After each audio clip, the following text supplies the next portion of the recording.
এটা হচ্ছে pencil choker, যেটা আমি এর আগের বছর করেছিলাম কোনো একটা বিয়েবাড়িতে, কোনো একটা গায়ে হলুদে পরবো বলে।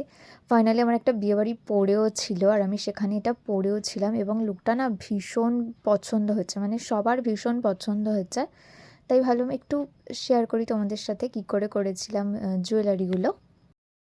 ফার্স্টে ওই সুতোর যে কাগজটা হয় আর কি, সেটাতে আমি একটা কাপড় জড়িয়ে নিয়েছিলাম আর তারপরে মাথার যে ফুল হয় মানে চুলে দেওয়ার ওই একটা গার্ডারকে আমি সুতোর সাহায্যে সেলাই করে নিয়েছিলাম গোল দেখানোর জন্য, মানে লকেট টাইপের একটা করার জন্য।